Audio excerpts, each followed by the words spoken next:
ئەوڕۆ هاتیینە گرتبوونەوەکمان کردیە لەبەر ئەوەی بەسە تاکەینی ئەمە ڕاوەستین قرارەگە احترامی قراراتی خۆیان ناگرن و احترامی مەسەلا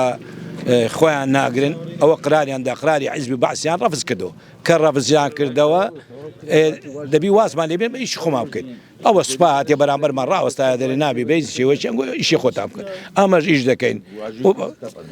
ئیشی خۆمان دەکەین بەسە هەتاکەینی ڕناوەستین دومین جاریش داوا لە قیادەی کوردی دەکەن لەبەر ئەوەی ئەوە لە 16 ئۆکتۆبەرەوە هەر دەنێن داوا لە قیادەی کوردی دەکەین ئەوە خەوتو ناگەیان لە ئێمە نییە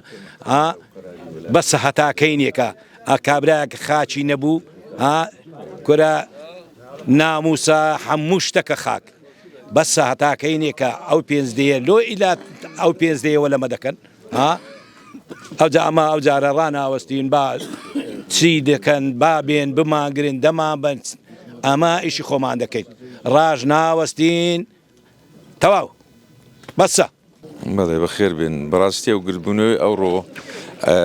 ئابلوقەچی زۆر لە سەرجوتیارانی کورد هەیە ئەو ساڵەکە بە تایبەتی لە دوای 16 ئۆکتۆبەرەوە بەردەوام هەبوو بەڵام ئەو ساڵەکە زۆر بەتوندی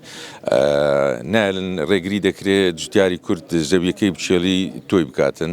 ئێستا کەش ئەو خەڵکە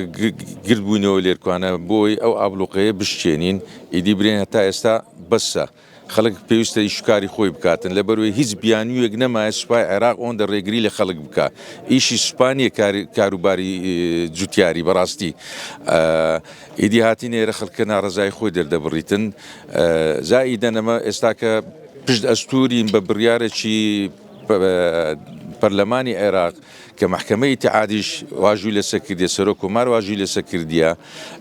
دەستە بواری جێبەجێکردن هیچ بیانویەک نییە لە بۆ جێشی عێراق مەنعی ئەو خەڵکەی بکاتن.